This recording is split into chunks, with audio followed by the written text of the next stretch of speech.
unlawful carrying of a weapon. You are facing up to a year in jail and or a $4,000 fine. We are going to do probable cause. You have the right to remain silent. All right, folks, we're diving right in. Daniel Worthy is facing a gun charge, and this hearing's about to get spicy. Keep an eye on how quickly this turns from a simple traffic stop into a debate about probable cause. Buckle up. This is courtroom chess at its finest. Anything you say can or will be used against you. You have the right to have an attorney present. If you cannot afford one, one will be appointed to you, sir. Yes, Judge. On January 8, 2025, the officer responded to a DPS agent who stated he was following the defendant's vehicle and needed assistance on a traffic stop after the DPS agent was conducting surveillance on an unrelated case. The DPS agent provided a description of the defendant's vehicle, and the officer observed the defendant's vehicle failing to a signal lane change, along with the vehicle's third brake light being out. A traffic stop was conducted, and the officer made contact with the defendant. The officer observed a strong odor of marijuana, and the defendant was asked to step out of the vehicle, and the defendant stated there was nothing illegal inside the vehicle. The officer located a cigar filled with a green leafy substance known to be marijuana based on training experience with a weight of 0.09 grams or 0.032 ounces. Notice how the defense jumps in early? He's zeroing in on procedure. Specifically, why another officer was called in to help without a clear reason. This is smart lawyering. If the stop itself was shaky, the entire case could crumble under the fruit of the poisonous tree doctrine. A PC search of the vehicle was conducted, and the officer located an unholstered black handgun inside a backpack in the back seat. If I may, Your Honor, briefly. Sure. Bit unusual. I think the DPS officer, he needs help with the traffic stop. He doesn't state any traffic violations or any reason. He does, though. Sure he does. The DPS officer that dispatches says, hey, I'm doing surveillance on this case, on another case. I need help with the traffic stop. He doesn't tell him any traffic violations at all. And that is true, Your Honor. The officer said he needed assistance, and the officer that was called first is the one who observed the vehicle failed to signal. So the person that came. The person that came in response to the DPS agent calling in assistance. We just don't know why he needs an assist with the traffic stop. So the judge is saying, hey, as long as the officer saw something wrong, we're good. But the defense is saying there wasn't anything wrong. What do you think? Should a brake light issue or minor signal mistake really justify a gun charge? Comment below. At all? He says, hey, come basically pull Because he's doing something else, I'm assuming, right? Isn't that he's investigating someone else? Yeah, but I don't understand why he's telling another officer to pull this guy over. He doesn't give him a reason to do so. And we have videos available on this, and I've watched them. Even so, the officer that pulls him over still sees violations, though, right? If he had not seen violations, I may have an issue. Right. But nevertheless, he still sees issues. I mean, I understand that, Judge. My issue, and this may not be a thing for PC, I've watched the videos. There's no failure to signal a lane change, and you only need 2 brake lights in Texas. I don't know what this third brake light thing is. We can have a suppression hearing later on it. I just want to bring it to the court's attention at the PC determination. And he says, hey, pull this guy. You're telling me that there's no PC, and one of the issues is because he really does signal a lane change. I'm all here. I'm ready to see it. If you have it, I'm ready to see it. You know, I mean, there's no sense in delaying the inevitable. If there's no probable cause, there's no probable cause. I mean, let's tee it up. I mean, it's only 10 o'clock, right? So Gives a moment to of course, yes, absolutely. But understand, let me finish PC with everyone. Give Alex a moment to also look so he can be prepared. The classic third brake light debate. Didn't see that coming, did you? The state's trying to use a broken light as justification for the stop. And yes, apparently, Texas law does require that third light. Who knew your tail lights could be a legal trap? Gotcha. We'll come back. We'll take a look. In the meantime, show me the provision that says you only need 2 red lights as well. Okay. Show me the money, and then we'll do it. Yeah, Judge. Happy, Thank you. You know, All right, cool. take a seat for me in the jury box. You're on probation. You've now no. He was last time. Did they file a motion or no? They filed a motion. He was taken in last time. Let's do probable cause, and then we'll do it. Okay, thanks, Judge. So tell me. A review of the body cam, we did see the failed signal. In addition, we did see the high mounted brake light out, which is a third brake light. And under the Texas Code, section 547.3215, the federal vehicle equipment safety standards are adopted, and federal regulation 49 CFR 571.108 requires a high-mounted rear brake light. And because that was out, that is But the, not all cars have that. what? Well, So are you telling me now every single car has to have that third mounted brake light? It requires any multi-purpose passenger vehicle, which in this case it was a sedan. So in this case it is a passenger vehicle. So it has to have, and you can see the, on the body cam, Your Honor, you can see the high mounted brake light. That's not, no sedan. Well, and I would point out, sure, it requires the vehicle to have. No. But did you really see that there's no turn signal? there's no turn signal, and I would like to see that. yeah, we can see that it's Can you show him what you saw, please? healthy, yeah, because you can pull the video faster than I can. We have the video ready. Oh, okay.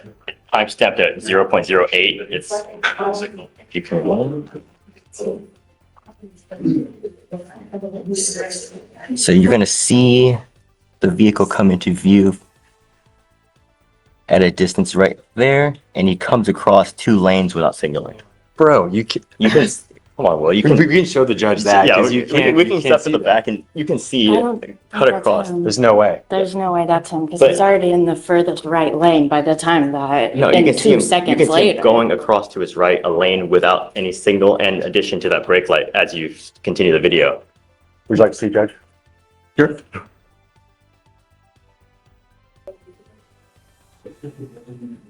Let me see.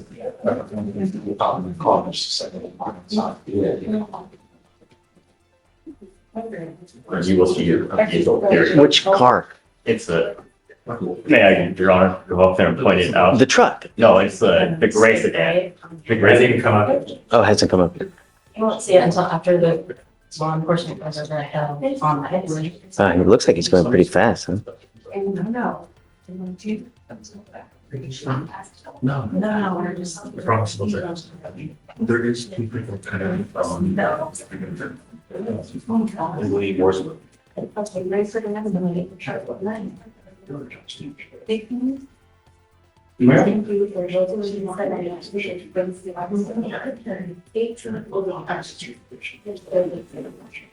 So when you go, I mean, the law is such that you're always supposed to signal, right? And I mean, even if you're going in that turn, Well, I mean, were the lights on at that point or no? yes, the lights were on. The lights were on as soon as he gets up to the back of my client's vehicle before he makes that turn, they just shade lights. And the state is saying that there was an unsignaled lane change required. How do you know the lights are on? Pardon? How do you know? There's a sound kicks on, you can hear it. Yeah. And he's correct that after, but before that, there's an unsignaled lane change as I was hoping to see an unsignaled lane change before. Things are getting heated. Multiple attorneys talking over each other, and the judge's patience? Gone. He's basically saying, you want to argue? Fine. We'll do it properly in a full-blown suppression hearing. Translation, the real showdown's coming next week. Before they even pulled them. There is, Your Honor. It just, Show me that. He said yeah, it's it's a freeway. a freeway, Your Honor. And- Show me. I didn't see it. Yeah, well, if I could, I can point out his vehicle. Yeah. Show me because that's what I was looking for and I didn't see it. Your Honor, if I may step around, so I can. Go, please. Come on. Don't be shy.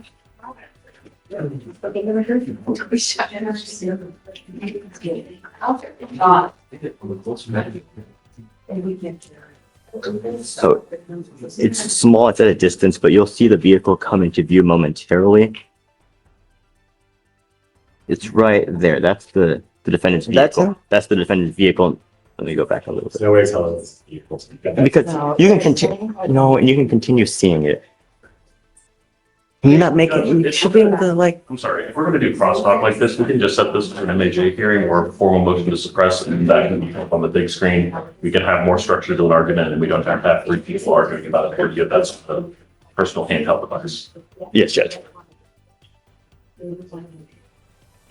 And that's the. I guess you want to set it for a formal probable cause Well, hearing? He's on an MAJ out of this court, well, we just have the MAJ.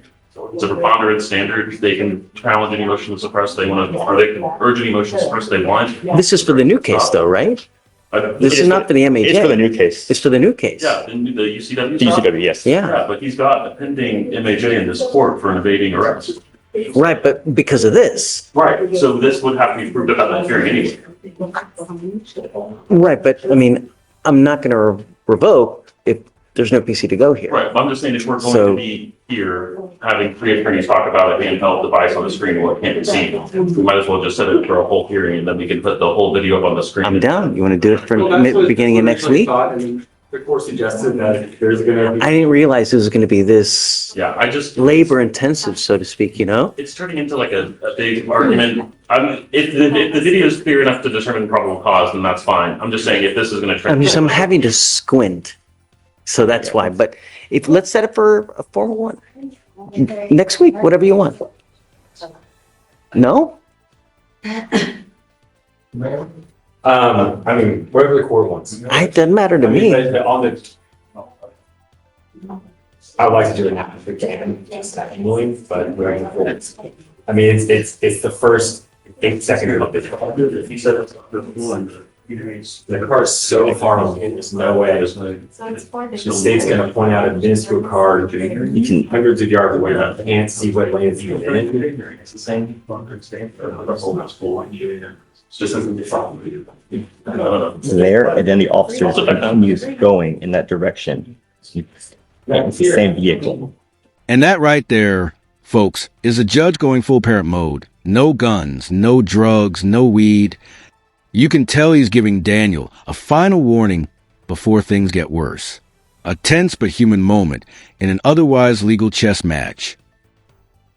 Is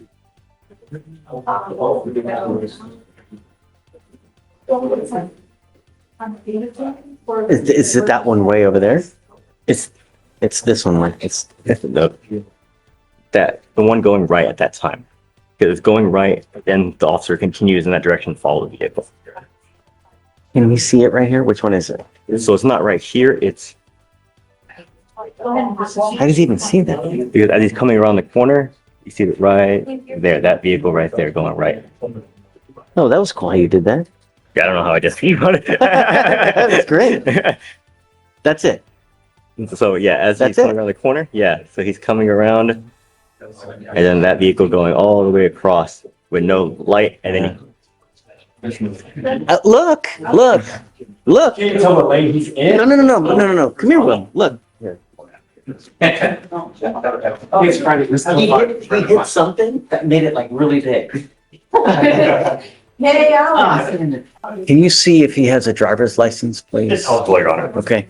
You're not allowed to drive unless you have also car insurance. Do you understand? So I have liability. Okay, good. Don't pick up a third case. If you pick up another case, holy moly, I'm just gonna lose it. Do you understand? Don't. No, you're not supposed to have weapons. No drugs, no alcohol. Did you say there was an odor of marijuana here? Yes, Judge, a strong odor of marijuana. Okay, I will test you 45 days from today. If you test positive again for marijuana, I'm going to lock you up. Do you understand? No more smoking weed. So let's set this off 45 to 50 days. His appearance is required. He will get another test on that day. If he's clean, we'll just continue him and then just goes normal. If he's test positive, get ready. You hold the keys. Do you understand? Sir. Okay. All right, guys. Thanks. Good morning, Mr. Sarmiento. Ese es señor Sarmiento. You Bien, señor Sarmiento. Buenos días. were charged with criminal trespass. You are facing up to 6 months in jail and or a $2,000 fine. Dólares de We are going to do probable cause. You have the right to remain silent. Anything you say can or will be used against you. You have the right to have an attorney appointed if you cannot afford one. multa si no puede ocupar una. Yes, Judge. I'm going to go slow. Yes, Judge. Más escuchen. On January 5th, 2025, the officer became aware of a stolen vehicle via a flock alert. The flock alert was for a listed stolen blue Hyundai. The officer checked the vehicle's license plate and observed the vehicle stolen as of December 21st, 2024. The officer observed the vehicle turning northbound onto East Tex Freeway, taking the ramp heading north on East Tex Freeway, and ran the license plate, confirming the vehicle to be stolen. A traffic stop was initiated. The officer announced themselves as HPD while giving command to turn off the vehicle and place hands out of the vehicle. The defendant, the front passenger, was the last to exit the vehicle, and the officer made contact with the complainant, and the complainant stated he did not know the defendant, did not give the defendant authorization to operate the vehicle. What? So they found the stolen vehicle, Your Honor. How does he know that it was stolen? And Your Honor, there's no need for him to know this vehicle. There's no requirement he knows, only that he's in the vehicle without permission from the owner. And the owner said he does not have. How does he even know that the person driving stole the car? Well, he doesn't know the defendant. He doesn't know, he didn't say he know he's stolen. He just didn't know him, did not give So permission. you're telling me that he's in a car, he doesn't know the driver, and Your Honor, the complainant just said that in regard, he did not know the defendant, did not give. I understand that, I get that, Yes. but, so he's, he's a passenger in the car, and they charge him with criminal trespass. And in the DIMS, it says that he doesn't even know the driver. So how would he even know that the car is stolen? How do they know each other? I'm beside myself. I don't.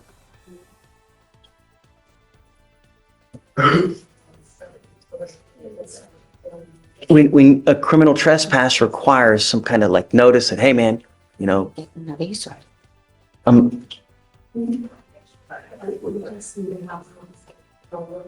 So the trespass was the driver driving into the area and he was the defendant. he's the passenger, right? I would assume that the driver got charged with UUMV. Let me see what he got charged with.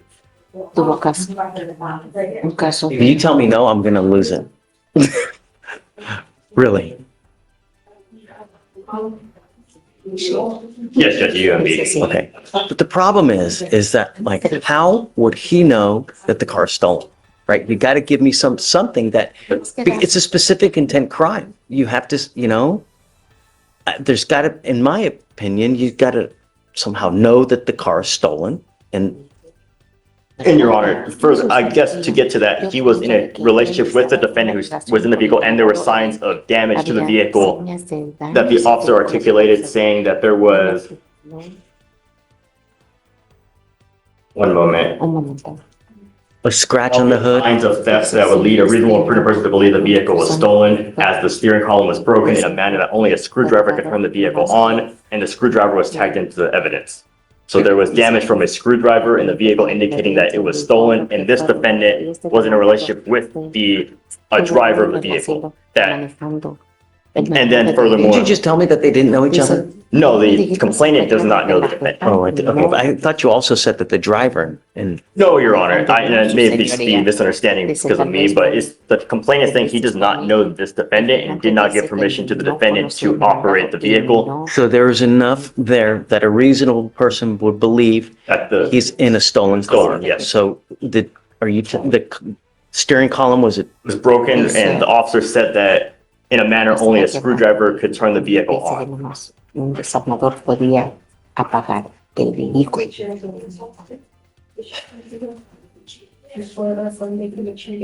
See, I don't know, because when I was young and dumb and 17, and, my friend had a CJ7, you ever been in those Jeeps that are just jalopy Jeeps, right? Yes, They yes. always broke down. They always had a problem. We always, Jimmy rigged it as well, In this case, Judge, I believe there would be enough for PC because we have a vehicle with evidence of breaking into the vehicle with that damaged steering column. I've been in vehicles like that before. And we furthermore have a complainant saying he doesn't know the defendant in the vehicle.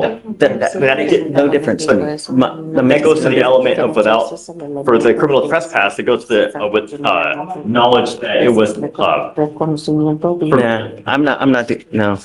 I'm sorry. I'm gonna find no probable cause. I'm sorry. Que no hay razón purgatoria. Be careful. When you hang with dogs, you get fleas. I don't know what your status is in this world, if you're in this country with permission. But if you go to jail and you're not in this country with permission and you spend any kind of 4+ hours in there, immigration will put a detainer on you and you will be stuck like Chuck in there until you get shipped to immigration. So live like a halo, especially if you're not well documented in this country. Go ahead, take a seat for me, sir.